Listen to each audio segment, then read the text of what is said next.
હવે તો આજે લેક્ચર છે એમાં એક નવા ચેપ્ટર વિશે વાત કરવાની છે, પ્રવાહ વિદ્યુત. ત્રીજું જે ચેપ્ટર છે પાર્ટ 1 નું. હવે મિત્રો આ જે ચેપ્ટર છે એ પરીક્ષાની દ્રષ્ટિએ ખૂબ જ મહત્વનું ચેપ્ટર છે. 12 સાયન્સમાં જે પહેલા 3 ચેપ્ટર છે મિત્રો એ પરીક્ષાની દ્રષ્ટિએ ખૂબ જ અગત્યના છે, કારણ કે 3 ચેપ્ટરનું એક યુનિટ બને છે અને એ યુનિટમાંથી 24 માર્ક છે એનું પૂછાઈ શકે છે. સમજો એટલે ખાસ કરીને જો તમે પહેલા 3 ચેપ્ટર વ્યવસ્થિત કમ્પ્લીટ તૈયાર થઈ જાય તો તમારે 24 માર્ક છે એનું ફાઇનલ બોર્ડમાં પૂછાય, કારણ કે યુનિટ વાઇઝ જે ગુણભાર હોય એ ક્યારે બદલાતો નથી. સમજો એટલે આ જે ચેપ્ટર છે એમાં બરાબર ધ્યાન આપશો. આપણે શરૂઆતમાં થોડીક એની પ્રસ્તાવના વિશે વાત કરી. પ્રસ્તાવનામાં આપણે ચર્ચા કરશું વિદ્યુત પ્રવાહની. વિદ્યુત પ્રવાહ સમજો. અને આ શબ્દ છે તમે 10મા ધોરણમાં ભણી ગયા છો. વિદ્યુત પ્રવાહ 10મા ધોરણમાં પણ તમે એક ચેપ્ટર ભણ્યા છો પ્રવાહ વિદ્યુત ઉપર આધારિત, કે જેમાં તમે વિદ્યુત પ્રવાહને વ્યાખ્યાયિત કરતા હતા. જે શબ્દ છે વિદ્યુત પ્રવાહ એની હું તમને એક સિમ્પલ ડેફિનેશન આપું કે કોઈ વાહક તારમાંથી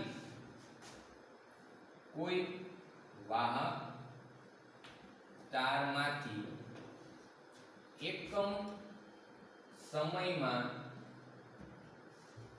પસાર થતા વિદ્યુત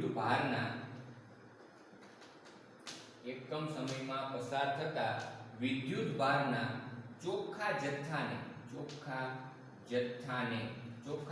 એટલે કે નેટ ચાર્જ કહેવાય. ચોખ્ખા જથ્થાને વિદ્યુત પ્રવાહ આ કહે છે.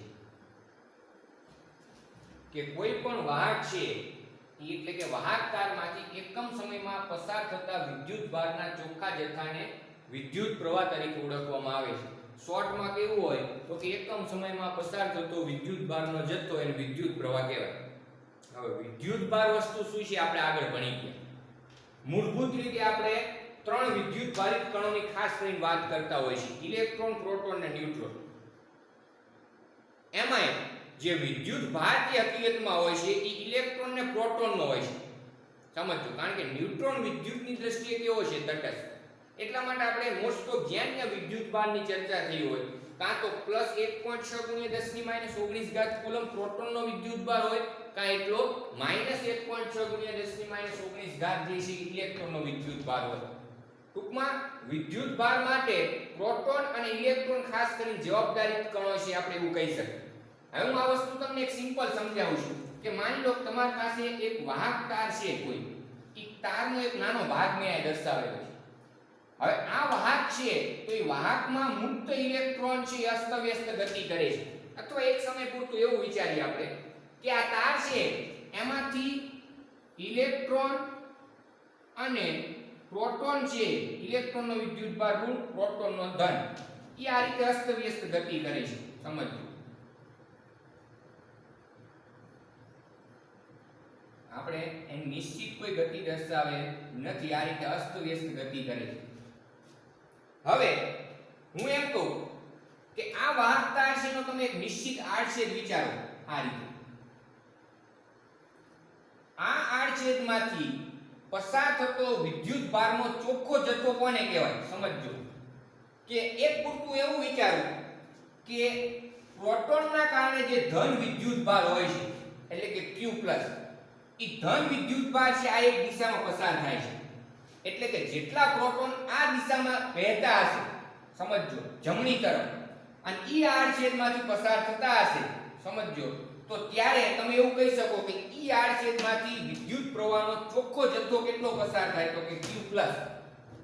કોના કારણે? તો કે પ્રોટોનના વિદ્યુત ભારને કારણે. હવે એવું બનતું હશે કે અમુક પ્રોટોન છે આ તરફ ગતિ કરતા હોય, સમજો, તો આપણે શું કરવું પડે કે જેટલા પ્રોટોન આ તરફ ગતિ કરે છે એના કારણે વિદ્યુત ભારનો ચોખ્ખો જથ્થો વિચારવો પડે. ખ્યાલ આવે છે કે નહીં? તો આપણે ફક્ત એવા જ પ્રોટોનને ધ્યાનમાં લેશું કે જે આ દિશામાં ગતિ કરે છે, અને સાથે સાથે એવા જ ઇલેક્ટ્રોનને ધ્યાનમાં લેશું કે એ ઇલેક્ટ્રોન આ દિશામાં ગતિ કરે છે. સમજો, એટલે હવે તમે કહી શકો કે આ જે પ્રોટોન અને ઇલેક્ટ્રોન જે વિદ્યુત ભારિત કણો છે એટલે કે ચોખ્ખો વિદ્યુત ભાર છે કે જે ચોક્કસ દિશામાં ગતિ કરે છે આ તરફ. સમજો તો એવું કહી શકો આ દિશામાં વહેતો વિદ્યુત ભારનો ચોખ્ખો જથ્થો Q બરાબર Q plus minus Q minus થશે. જેમાં માઈનસ નિશાની શેના માટે છે તો કે ઇલેક્ટ્રોનનો વિદ્યુત ભાર ઋણ હોય ને એના માટે. એટલા માટે એવું કહેવાય કે આ જે મેં આડછેદ વિચારેલો છે આ જોઈ વાહક તારમાં એમાંથી પસાર થતો ચોખ્ખો વિદ્યુત ભારનો જે જથ્થો છે વિદ્યુત ભારનો ચોખ્ખો જથ્થો ઈ કેટલો થાય તો કે Q અને Q બરાબર મેં તમને લખ્યા Q plus minus Q minus. આનો મતલબ એવો થાય કે આટલો ધન વિદ્યુત ભાર એમાંથી આટલો ઋણ વિદ્યુત ભાર એટલે ચોખ્ખો જે તમને વિદ્યુત ભાર અહીંયા મળશે ઈ ધન મળે કે ઋણ મળે સમજજો. ઈ ધન મળે તો એનો મતલબ એવો થાય કે વિદ્યુત પ્રવાહ આ દિશામાં છે અને માની લો કે આ જવાબ તમારે નેગેટિવ મળે તો એનો મતલબ એવો થાય કે વિદ્યુત પ્રવાહ વિરુદ્ધ દિશામાં છે. ખ્યાલ આવે છે કે નહીં? તો આના ઉપરથી હું વિદ્યુત પ્રવાહનું સૂત્ર લખીશ I બરાબર Q ના છેદમાં T.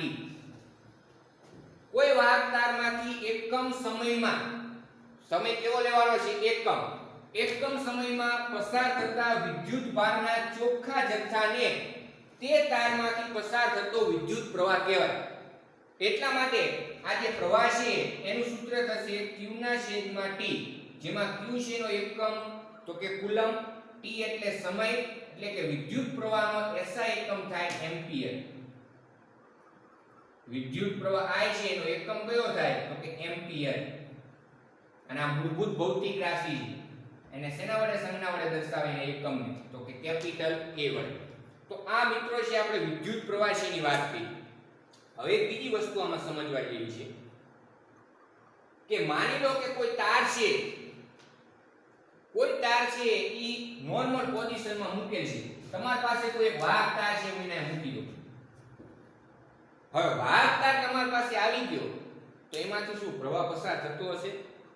સામાન્ય કન્ડિશનમાં માની લો મારા પર અત્યારે હાથમાં તાર છે તો શું આ તારમાંથી પ્રવાહ વહેતો હોય તો કે ના.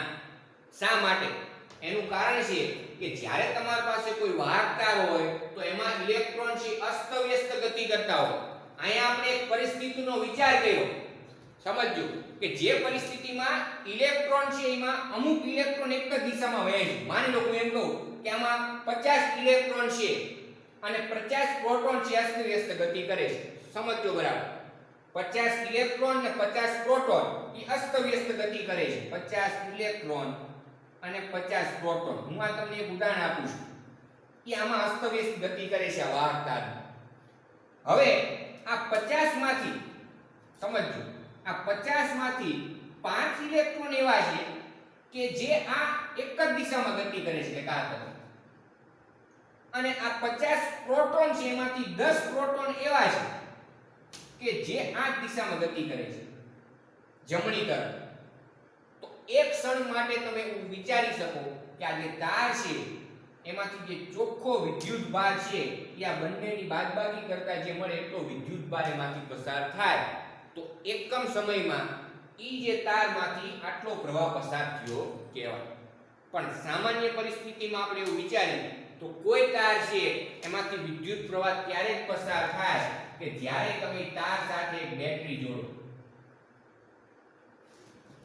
તાર સાથે તમે કોઈ 10 વોલ્ટ કે 5 વોલ્ટની કોઈ બેટરી જોડવામાં આવે ત્યારે એ તારમાંથી I જેટલો પ્રવાહ પસાર થાય છે. ખ્યાલ આવે છે કે નહીં? એનો મતલબ એવો થયો કે કોઈ તાર રોજિંદા જીવનમાં સામાન્ય પરિસ્થિતિમાં વિદ્યુત પ્રવાહ છે એના અંદરથી વહેતો ન હોય, તમારે વિદ્યુત પ્રવાહ એના અંદરથી વહેવડાવવો પડે, પસાર કરવો પડે. હવે હું બીજી વ્યાખ્યા આપું છું કે જો વિદ્યુત પ્રવાહની વ્યાખ્યા છે જો ડેલ્ટા T જેટલા સમયમાં વાહક તારના કોઈ આડછેદમાંથી પસાર થતો વિદ્યુત ભારનો જથ્થો ડેલ્ટા Q હોય તો તે વાહક તારમાંથી પસાર થતો વિદ્યુત પ્રવાહ એટલે કે ઈ તારમાંથી વહેતો વિદ્યુત પ્રવાહ I બરાબર ડેલ્ટા Q ના છેદમાં ડેલ્ટા T થાય અને એનો એકમ શું તો કે MT. ખ્યાલ આવે છે કે નહીં? એટલે કે આ જે છે ને જનરલ ફોર્મ્યુલા છે એ કહેવાય. સમજજો. આ આપણે એક નિશ્ચિત વસ્તુ કીધી કે આમાંથી આટલો વિદ્યુત ભાર છે પસાર થતો. હવે આપણને ખ્યાલ ન હોય. ખ્યાલ આવે છે કે નહીં? એટલા માટે મેં એક સિમ્પલ તમને કીધું કે જો ડેલ્ટા T સમયમાં કોઈ તારમાંથી ડેલ્ટા Q જેટલો વિદ્યુત ભાર પસાર થતો હોય તો ઈ તારમાંથી ડેલ્ટા T જેટલા સમયમાં આટલો પ્રવાહ પસાર થાય. અને જો તમે ડેલ્ટા T જે સમય છે એને ટેન્ડ્સ ટુ 0 લઈ લેવામાં આવે તો આ જે સૂત્ર છે ને આ રીતે લખાય dq ના છેદમાં dt. તો આ જે છે એમાં તમારે લખવું પડે કે limit delta t tends to 0 delta q ના છેદમાં ડેલ્ટા t. તો આ જે છે એ વિદ્યુત પ્રવાહનું તાત્ક્ષણિક મૂલ્ય દર્શાવે કે ઇન્સ્ટન્સ ઈ સમયે ઈ તાર માંથી કેટલો પ્રવાહ પસાર થાય. આને વિકલન કહેવાય. q નું સમયની સાપેક્ષે વિકલન અને તમને કઈ રાશિ મળે તો કે વિદ્યુત પ્રવાહ. અને આ મિત્રો તમારે ખાસ કરીને જે બધી કોમ્પિટિટિવ એક્ઝામ છે અથવા ગુજકેટ છે એમાં આ વસ્તુ ખાસ યાદ રાખવાની કે માની લો તમને હું આના ઉપરથી પ્રશ્ન કઈ રીતે પૂછાય. જો આ ચર્ચા એકદમ સિમ્પલ છે. તમે 10મા ધોરણમાં ભણી ગયા છો પણ હવે 12મા ધોરણમાં પ્રશ્ન કઈ રીતે પૂછાય સમજજો. તો મેં કીધું ને કે જ્યારે ડેલ્ટા t ટેન્ડ્સ ટુ 0 હોય ત્યારે I બરાબર લખાય dq ના છેદમાં dt. અને dq ના છેદમાં dt એટલે શું સમજજો. તો dq ના છેદમાં dt એટલે q નું સમયની સાપેક્ષે આ શું દર્શાવે છે વિકલન કે જેની મદદથી તમને કોઈ પણ સમયે પ્રવાહ કેટલોય મળી શકે. એક ઉદાહરણ આપું તમને ખ્યાલ આવશે. જો હું આ એક ઉદાહરણ આપું છું. પરીક્ષામાં પ્રશ્ન છે એ કઈ રીતે આમાંથી બની શકે તમે આ પ્રોપર ભણ્યા હોય તો જ એ વસ્તુ તમને ખબર પડશે. મેં કીધું કે એક પ્રવાહનું સૂત્ર આપ્યું છે કે I dq છેદમાં dt. હવે આના ઉપરથી દાખલો કઈ રીતે પૂછાય તો હું આ રકમ લખું છું બરાબર ધ્યાન રાખજો. અને આ પ્રશ્ન મહત્વનો છે. એક તારમાંથી વહેતો વિદ્યુત ભારનો જથ્થો q બરાબર t² + 2t છે જ્યાં t છે એ સમય એટલે કે સેકન્ડમાં છે. એક તાર છે એમાંથી વિદ્યુત ભારનો જથ્થો જે વહે છે આ સમીકરણ દ્વારા વહે છે. એટલે કે વિદ્યુત ભારનું આ સમીકરણ તમને આપેલું છે. શું આપેલું છે? વિદ્યુત ભારનું સમીકરણ. તમને એવું કીધું છે કે t બરાબર 1 સેકન્ડે વિદ્યુત પ્રવાહ શોધો. ખબર પડે છે કે નહીં? t બરાબર 1 સેકન્ડે કેટલો વિદ્યુત પ્રવાહ તારમાંથી પસાર થાય છે મેળવો. તો એના માટે તમારે શું કરવું પડે સમજજો. તો એના માટે તમારે આ સમીકરણનો ઉપયોગ કરવો પડે કે I બરાબર dq ના છેદમાં શું હોય dt. એટલે કે મારે વિદ્યુત ભાર ઉપરથી પ્રવાહ મેળવવો છે તો વિદ્યુત ભારનું જે સમીકરણ આપેલું છે એનું તમારે સમયની સાપેક્ષે વિકલન કરવું પડે. સંકલન કે વિકલન શું છે તમને આગળ સમજાવી દીધું છે એટલા જ માટે. કારણ કે હવે આપણે એનો અહીંયા ઉપયોગ આવશે. જો મેથ્સ વાળાને એકદમ ઈઝી પડશે પણ બાયોલોજી વાળાને એવું નથી સમજવાનું કે આપણને નથી આવડતું. આ એક વસ્તુ એકદમ સરળ જ છે. આમાં ક્યાંય મેથ્સ કે બાયોલોજી નથી આવતું. ખ્યાલ આવે છે કે નહીં? એકવાર તમે કન્સેપ્ટ સમજી લો બસ તમને કોઈ પણ વિકલન કે સંકલન પૂછે એટલે આવડે. અને આપણે ફિઝિક્સમાં કઈ તમને એવો દાખલો નહીં પૂછે કે આનું વિકલન કે સંકલન કરો. તમારે એની ઉપયોગ આવશે ગણતરીમાં અને ઉપયોગ એકદમ સિમ્પલ હશે. જો મારે આનું સમયની સાપેક્ષે વિકલન કરવું છે એટલે આ રીતે લખાય dq ના છેદમાં dt. બંને બાજુ સમયની સાપેક્ષે વિકલન કરવું છે. તો આ જે બે ઘાત છે આગળ આવતી રહે ઈ ઘાતમાંથી એક ઘાત ઘટી જાય પ્લસ 2 * t. બે તો અચળ છે. t નું t ની સાપેક્ષે વિકલન એટલે 1 થાય એટલે અહીં આવશે 2. આ t નું એક વિકલન કેટલું થઈ ગયું 1. તો આપણી પાસે જે આન્સર આવ્યો 2t + 2. આ dq ના છેદમાં શું મળ્યું dt અને ઈ શું થાય આપણા માટે પ્રવાહ. તો આપણે શું કહ્યું કે સિમ્પલ વિદ્યુત ભારનું જે સમીકરણ આપ્યું હતું એના ઉપરથી પ્રવાહનું સમીકરણ મેળવી લીધું. અને પ્રવાહનું સમીકરણ આવું મળ્યું 2t + 2 જેમાં t છે શું દર્શાવે તો કે સમય. હવે સમજો t t બરાબર કેટલી સેકન્ડે પ્રવાહ કીધો તો છે 1 સેકન્ડ, એટલે કંઈ નહીં કરવાનું. આ નું સમીકરણ છે t બરાબર 1 સેકન્ડે. સમજો t બરાબર 1 સેકન્ડે પ્રવાહ કેટલો થાય, તો કે આ t ના બદલે 1 મૂકી દેવાનો +2. 2 ગુણ્યા 1 એટલે 2 + 2, જવાબ આવશે 4 એમ્પિયર. તમે એવું કહી શકો તારમાં t બરાબર 1 સેકન્ડમાં પસાર થતો વિદ્યુત પ્રવાહ કેટલો, તો કે 4 એમ્પિયર. ખ્યાલ આવ્યો કે સિમ્પલ આ જે સૂત્ર મેં લખ્યું I dq ના છેદમાં dt, એના ઉપરથી આવો પ્રશ્ન તમને પૂછી શકે MCQ માં કોઈ પણ રીતે. એટલે આપણને આવડો પ્રશ્ન છે એકદમ સિમ્પલ છે, તમને વિદ્યુત ભારનું સમીકરણ આપ્યું હોય સમયના સ્વરૂપમાં, જો એનું તમારે વિકલન એકવાર કરવાનું. એકવાર વિકલન કરશો એટલે તમને વિદ્યુત પ્રવાહનું સમીકરણ મળે. પછી એના અંદર તમને જેટલા સમય માટે પ્રવાહ મેળવવાનો કીધો હોય 2 સેકન્ડ કે 3 સેકન્ડ કે ગમે સેકન્ડ, ત્યારે તમારે t ની કિંમત અંદર મૂકી દેવાની. ખ્યાલ આવે છે કે આ દાખલામાં તમને એમ કે પ્રારંભિક સમયમાં પ્રવાહ શોધો. પ્રારંભિક સમયમાં પ્રવાહ શોધો. હવે કોઈ પ્રશ્ન થાય છે પ્રારંભિક સમયમાં પ્રવાહ માટે t કેટલા લેવાના, તો કે 0. પ્રારંભ શરૂઆત 0 જ થાય, શૂન્યમાંથી આપણે સર્જન કરી કઈ છે, તો t બરાબર 0 થી પ્રારંભિક સમય શરૂ થાય. સમજો. એટલે ફિઝિક્સમાં કોઈ પણ જગ્યાએ તમને એમ કીધું હોય કે પ્રારંભિક વસ્તુ શોધો, ત્યારે તમારે જો સમય ઉપયોગ કરવાનો થાય તો t બરાબર 0 જ થાય. એટલે હવે આપણે પ્રારંભિક સમય માટે પ્રવાહ મેળવી છે તો આ t ની કિંમત કેટલી મૂકશું, 0. t ની કિંમત અહીંયા 0 મૂકી દો એટલે આપણો જવાબ આવશે 2 એમ્પિયર. ઈ તારમાંથી પ્રારંભમાં 2 એમ્પિયર પ્રવાહ પસાર થતો હોય, 1 સેકન્ડ જેટલો સમય થાય એટલે તારમાંથી 4 એમ્પિયર પ્રવાહ પસાર થાય છે એવું કહેવાય. ખ્યાલ આવે છે કે નહીં? તો આ રીતે તમને કોઈ પણ પ્રશ્ન છે એના અંદર પૂછી શકે.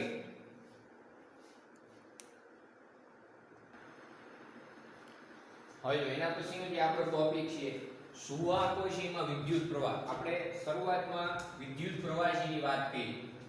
હવે સુવાહકો હોય એમાં વિદ્યુત પ્રવાહ છે કઈ રીતે પસાર થાય એના વિશે વાત કરવાની છે. તો પહેલા તો આપણે કોઈ પણ પદાર્થ છે એને 3 ભાગમાં વિભાજિત કરી શકીએ: સુવાહક, અર્ધવાહક અને અવાહક. અને આની આપણે બીજા ચેપ્ટરમાં અને પહેલા ચેપ્ટરમાં આના વિશે ચર્ચા કરેલી છે. સુવાહક એટલે એવા પદાર્થો કે જેમાં વિદ્યુત વહન થઈ શકે અને એના માટે જવાબદાર હોય મુક્ત ઇલેક્ટ્રોન.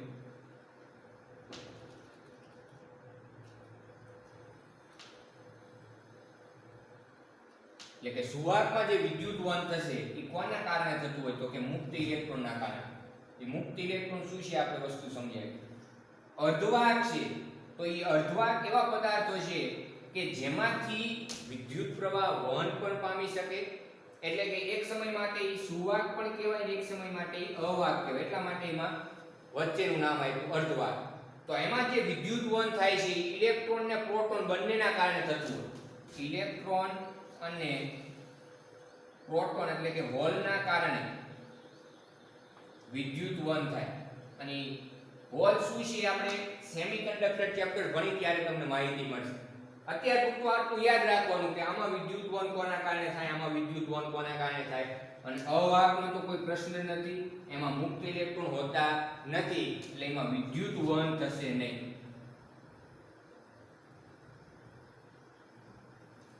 અવાહકો ઇન્સ્યુલેટર જેને કહેવાય, જેમાં વિદ્યુત વહન થતું નથી. હવે વાત કરવાની છે આપણે સુવાહકની.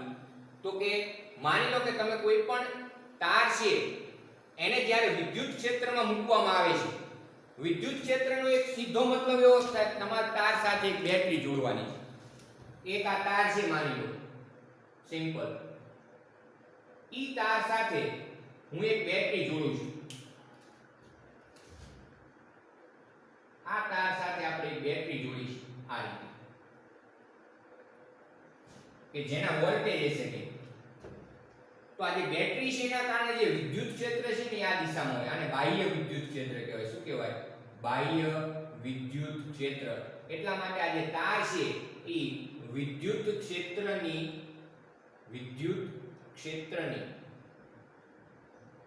હાજરીમાં મૂકેલ છે. એક તમે તારને વિદ્યુત ક્ષેત્રની હાજરીમાં એટલે કે વિદ્યુત ક્ષેત્ર એના ઉપર લાગુ પાડ્યું છે તો શું થાય? જ્યારે તમે કોઈ પણ તારને વિદ્યુત ક્ષેત્ર લાગુ પાડો છો, બીજા શબ્દોમાં કહી તો એની સાથે બેટરી જોડો છો. વિદ્યુત ક્ષેત્ર લાગુ પાડો એટલે એનો મતલબ એવો થાય કે તાર સાથે તમારે સિમ્પલ એક વોલ્ટેજની બેટરી જોડવાની. જેવી તમે બેટરી જોડો છો એટલે બાહ્ય વિદ્યુત ક્ષેત્ર ધન થી ઋણ પ્લેટ તરફ હોય. આપણને ખબર છે બેટરીના ધન ધ્રુવ થી ઋણ ધ્રુવ તરફ. આ બાહ્ય વિદ્યુત ક્ષેત્ર જે દિશામાં હોય ઈ દિશામાં કરતા ઇલેક્ટ્રોન ઉપર વિરુદ્ધ દિશામાં બળ લાગે. આપણને ખ્યાલ જ છે કે જ્યારે તમે કોઈ પણ ઇલેક્ટ્રોન અથવા કોઈ પણ વિદ્યુત ભારને વિદ્યુત ક્ષેત્રમાં ગતિ કરાવો છો તો ઈ વિદ્યુત ક્ષેત્રને કારણે એના ઉપર આ બળ લાગશે. જો આ ત્રીજા ચેપ્ટરમાં આપણે પહેલા બીજા ચેપ્ટરના જેટલા કન્સેપ્ટો જોયા એનો ઉપયોગ થશે. એટલે પહેલું બીજું ચેપ્ટર જેટલું તમે વ્યવસ્થિત તૈયાર કરેલ હશે તો આમાં ઝડપથી ખબર પડી જશે. આ જે સૂત્ર છે કોના માટે છે તો કે કોઈ પણ q વિદ્યુત ભાર જે વિદ્યુત ક્ષેત્રમાં ગતિ કરે તો વિદ્યુત ક્ષેત્ર એના ઉપર આટલું બળ લગાડે. સમજજો બરાબર. હવે જો ઈ વિદ્યુત ભાર ઋણ હોય એટલે કે ઇલેક્ટ્રોન હોય તો ઈ બળ અને વિદ્યુત ક્ષેત્ર પરસ્પર વિરુદ્ધ દિશામાં હોય.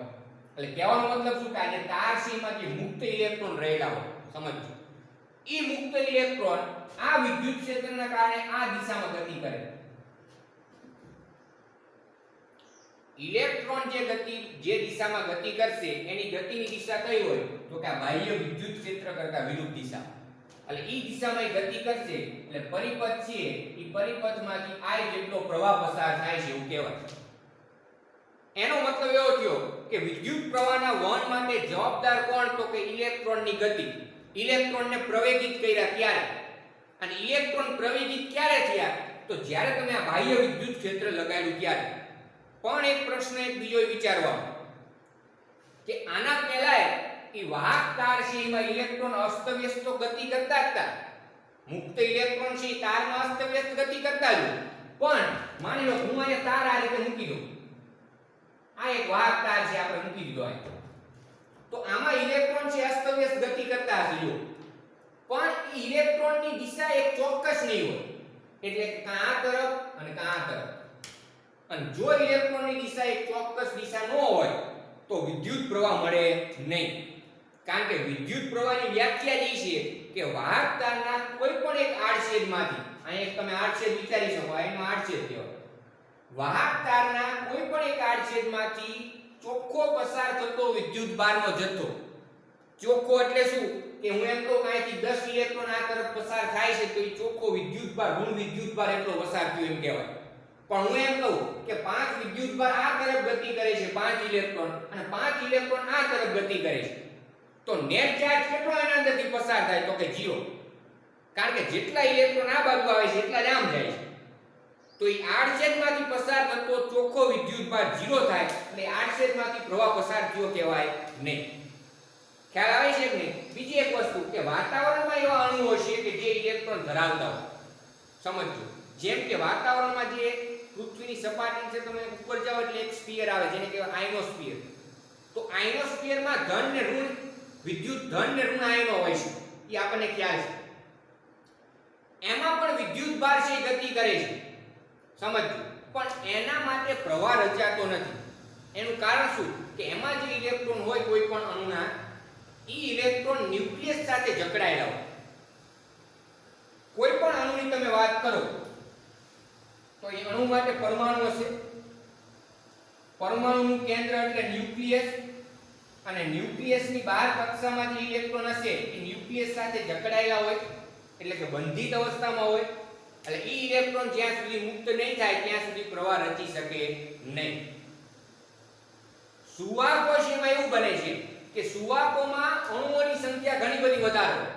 જેમ કે હું એમ કહું કે એક ગ્લાસ છે એમાં 1 ગ્રામ છે પાણી લો તો 1 ગ્રામ પાણી છે એમાં જે પાણીના અણુઓ છે 1022 ઘાત કે 1023 ઘાત હોય. હવે બધા અણુઓ છે એકબીજા સાથે જકડાયેલા હોય, સમજો, પાણી. ત્યારે ઈ પોતાના વ્યક્તિગત અણુના જે ઇલેક્ટ્રોન હોય ઈ ન્યુક્લિયસથી મુક્ત હોય, એને આપણે મુક્ત ઇલેક્ટ્રોન કહીશું. તો એટલા માટે એમાંથી વિદ્યુત વહન થઈ શકે. સુવાહકોમાં પણ એવું જ છે કે સુવાહકો છે એમાં જે મુક્ત ઇલેક્ટ્રોન છે અંદર સતત અસ્તવ્યસ્ત ગતિ કરતા હોય. તમારે એને ચોક્કસ દિશામાં ગતિ કરાવવા માટે શું કરવું પડે તો કે એની સાથે તમારે બેટરી જોડવી પડે. ફિઝિક્સની ભાષામાં કહી તો એમાં તમારે વિદ્યુત ક્ષેત્ર લાગુ પાડવું પડે ચોક્કસ દિશામાં. તો એમાંથી પ્રવાહ પસાર થયો કહેવાય. એક ઉદાહરણ આપું કે માની લો કે એક તાર છે, ઈ તારના બંને છેડે તમે એક ધન વિદ્યુતભારિત અને ઋણ વિદ્યુતભારિત અવાહક તકતી ઝડકી દો છો. એટલે કે આ લગાડી દેવાની. અહીંયા ધન વિદ્યુતભારિત તકતી લગાડવાની છે, અહીંયા ઋણ વિદ્યુતભારિત તકતી લગાડવાની છે. એટલે કે અહીંયા પ્લસ q જેટલો વિદ્યુતભાર છે, અહીંયા માઈનસ q જેટલો વિદ્યુતભાર. સમજજો બરાબર. એટલે આપણે શું કહ્યું કહેવાય કે વિદ્યુત ક્ષેત્ર અહીં લગાડેલું કહેવાય આ દિશામાં. એટલે કે આ બીજા શબ્દોમાં બેટરી જોડેલી છે એવું કહેવાય. પણ ઈ બેટરી છે સમજજો, એના માટે તમારે અહીં જે વિદ્યુત ક્ષેત્ર તમે લાગુ પાડ્યું, આ વિદ્યુત ક્ષેત્ર શું કરશે તો કે અંદર જે ઇલેક્ટ્રોન હશે ને બધાને આ તરફ ધકેલે. હવે ઈ ઇલેક્ટ્રોન જ્યારે આ તરફ આવશે, સમજજો બરાબર, ઈ ઇલેક્ટ્રોન જ્યારે આ તરફ આવશે તો ત્યારે શું બનશે કે આનો જે ધન વિદ્યુતભાર હશે, ઈ ધન વિદ્યુતભાર ધીમે ધીમે તટસ્થ થવા માંડે. જેમ કે એક ધન વિદ્યુતભાર છે, અહીં એક ઇલેક્ટ્રોન આવી જાય એટલે આનો સરવાળો થઈ જાય 0, અને એક ઇલેક્ટ્રોન આ તરફ આવે છે એટલે પ્રવાહ રચે છે. ખ્યાલ આવે છે કે નહીં? કહેવાનો મતલબ શું છે કે જેમ જેમ ઇલેક્ટ્રોન આ બાજુ આવતા જશે તેમ તેમ પ્રવાહ રચાતો જશે. એક સમય એવો આવશે કે આનો બધો જ ધન વિદ્યુતભાર તટસ્થ થઈ જાય એટલે પ્રવાહ બંધ થઈ જાય. કારણ કે હવે ઇલેક્ટ્રોન આ તરફ આવશે જ નહીં. ઇલેક્ટ્રોન આ તરફ શા માટે નહીં આવે? કારણ કે જો અહીંયા બધો વિદ્યુતભાર તટસ્થ થઈ ગયો હોય તો આનું વિદ્યુત ક્ષેત્ર છે નાબૂદ થઈ ગયું, અને વિદ્યુત ક્ષેત્ર નાબૂદ થઈ ગયું તો અહીંયા ઇલેક્ટ્રોનને આ તરફ લઈ જવા વાળું કોઈ પરિબળ હશે જ નહીં. ખ્યાલ આવે છે કે નહીં? એટલા માટે હવે ઇલેક્ટ્રોનની ગતિ બંધ થઈ જાય, અને જો ઇલેક્ટ્રોનની ગતિ બંધ થઈ જાય એટલે વિદ્યુતભાર ગતિ કરતો બંધ થઈ ગયો એવું કહેવાય. અને જો વિદ્યુતભાર ગતિ કરતો બંધ થઈ જાય તો વિદ્યુત પ્રવાહ રચાય નહીં. તો તમારી પાસે એવી કોઈ પરિસ્થિતિ હોવી જોઈએ કે જેમાં તમે છેડા પરનો વિદ્યુતભારને તટસ્થ ન થવા દો, પણ એની ભરપાઈ કરતો અહીંયા વિદ્યુતભાર પાછો ગોઠવાઈ જાય. ખ્યાલ આવે છે ને? એટલા માટે તમે જો કે અહીંયા તમે જ્યારે બાહ્ય વિદ્યુત ક્ષેત્ર લાગુ પાડશો તો બાહ્ય વિદ્યુત ક્ષેત્રને કારણે ઇલેક્ટ્રોન અહીંયાથી આમ ગતિ કરશે. સમજ, ઈ ઇલેક્ટ્રોન જેમ અહીંયા ગતિ કરતા જશે એમ એવું બનશે કે ઈ ઇલેક્ટ્રોન પરિપથમાંથી પસાર થશે એટલે પ્રવાહનું નિર્માણ કરશે. એટલે અહીંયા ધન વિદ્યુતભાર છે, અહીંયા ઋણ વિદ્યુતભાર છે.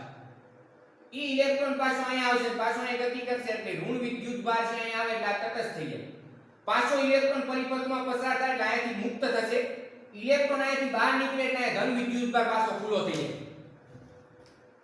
ખ્યાલ આવે છે કે તો તમે જે અગાઉ વિદ્યુતભાર તટસ્થ થઈ ગયો એ ભરપાઈ કર્યો કે શોર્ટ અને સિમ્પલ ભાષામાં તમને એક વસ્તુ સમજાવું કે જ્યારે તમે કોઈ વાહકને વિદ્યુત ક્ષેત્રમાં મૂકવામાં આવે છે ત્યારે જ એના અંદરથી વિદ્યુત પ્રવાહ પસાર થાય છે. અને વિદ્યુત ક્ષેત્રમાં મૂકવો એટલે એનો મતલબ એની સાથે તમારે કોઈ બેટરી છે એને જોઈન્ટ કરવી. તો અહીંયા સુધી છે તમારે તૈયાર કરી નાખવાનું.